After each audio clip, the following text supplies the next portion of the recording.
The Crimson Keep's dock was the greatest Arlo had seen. Robin explained it was built by master craftsmoles. He laughed, telling Arlo how ratfolk believed their king paid them by fighting huge warrior moles in an underground arena.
The king's steward, Doug, stopped them before the throne room.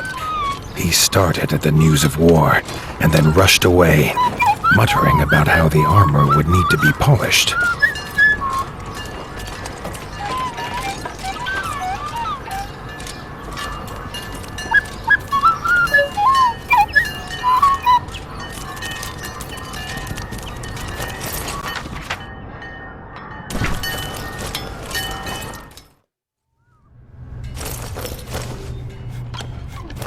Dennis, the king's brother, was also curious to see this northerner. Dennis missed war. He could plainly see by Arlo's expression that was the warden's task. He hoped they could fight together someday.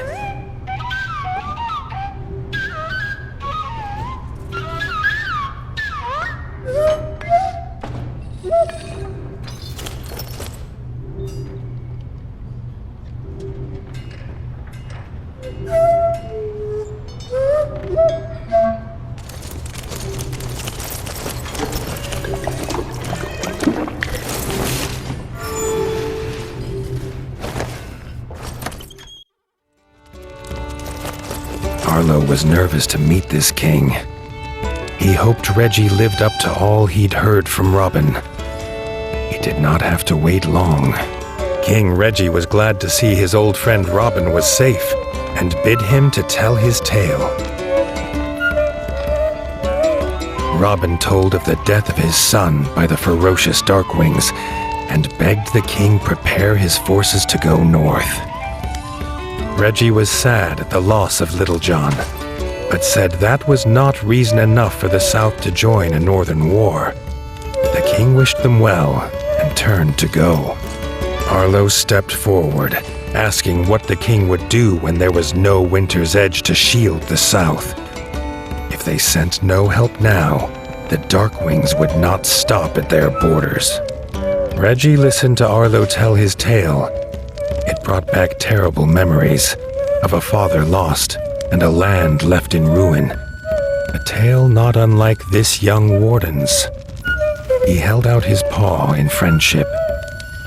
King and warden, united, could stop any foe. The southern ratfolk would not simply leave the warmth of their homes for frozen lands they had never seen. A trial by combat would prove his worth. Arlo agreed. He would do whatever it took.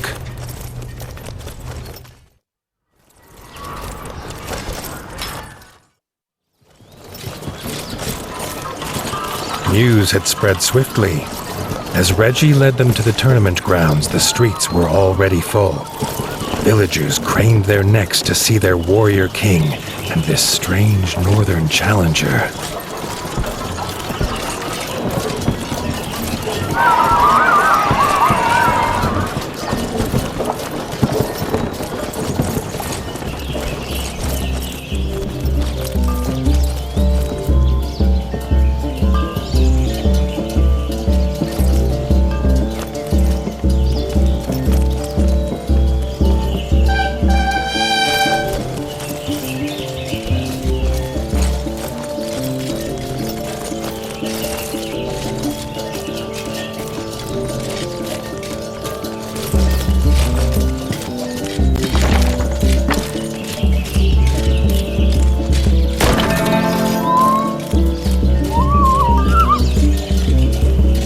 Doug was an unlikely opponent for the first round.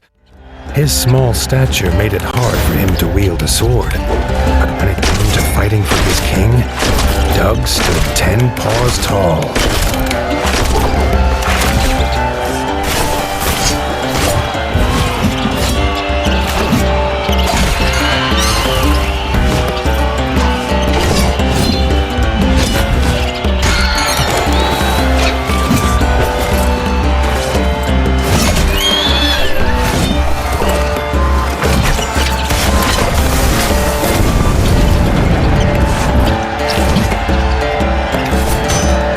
Doug was no match for Arlo's superior skill.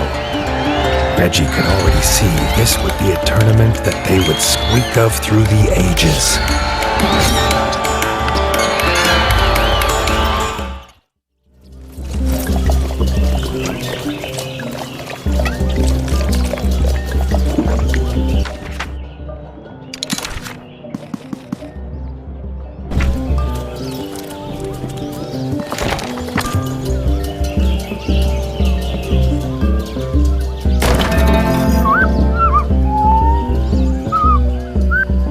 Dennis, veteran of the Green Ward's War and captain of the Royal Guard, would be a true challenge for Arlo. The crowd's cheers for the king's brother echoed off the arena walls.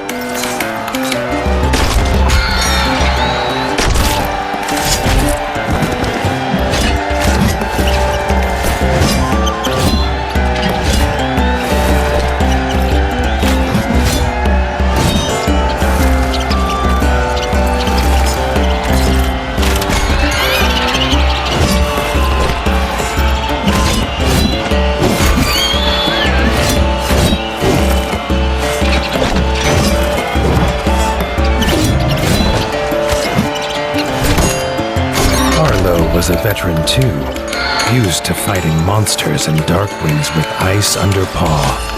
Dennis did not compare. Now the crowd cheered for him.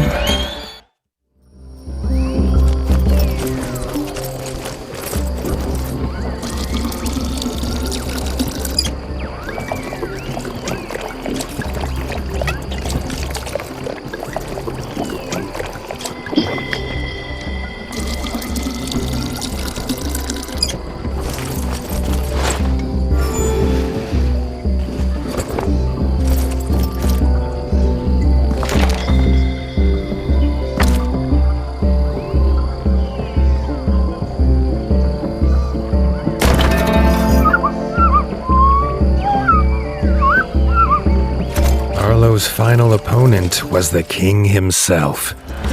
Reggie had seen off the frog invaders almost single-pawed and was beloved by his subjects. This fight would be a tale for their times.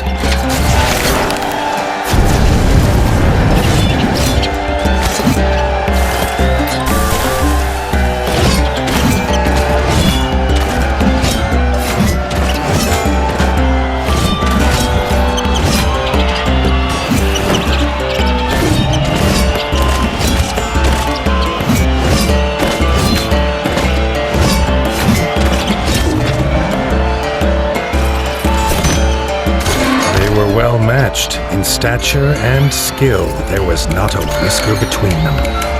They shook paws in truce. No rat could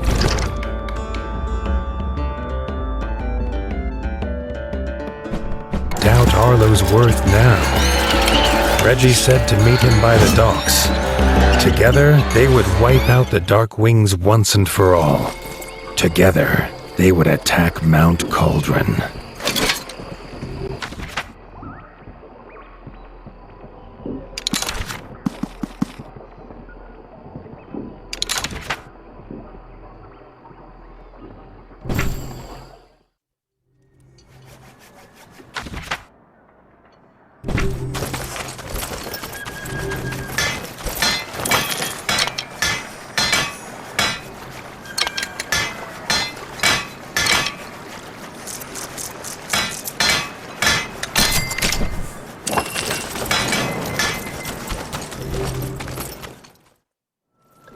Seeing the king's forces training for battle, Arlo felt the stirrings of something he'd long thought dead in his heart. Hope. At the dock, Arlo's little heart leapt again at the strange contraption. If it was a boat or a house, he could not tell, nor why it had a giant sleeping fuzzlebug atop it. From inside emerged King Reggie. He was not alone. King Reggie introduced Bertle. Arlo felt something comforting in the turtle's presence. Bertle was proud to take the army to Mount Cauldron in his bug ship. They would make camp at Highland View, where Arlo could find them when his forces were ready. In a flap of its wings and a cloud of gas, the fuzzlebug took King Reggie and his army north. Whatever tasks Arlo had to finish, now was the time. Once the war began, there would be no turning back.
Winter's Edge, Arlo told Leaf to gather all the clans. Tomorrow, they would make their war.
keen ears of the rabbits had heard frost-footed centipedes on the march. With the Warrens' defenses in tatters, they turned to the warden for aid.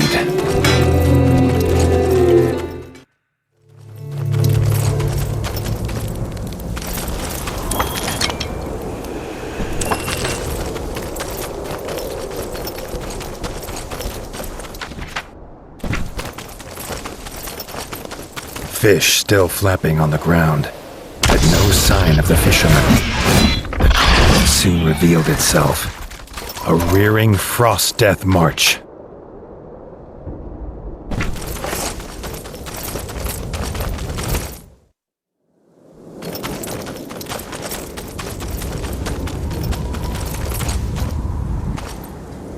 The rabbit was hanging on by a whisker, but before Arlo could save him, the beast was on him.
Was amazed at the ingenuity of moles.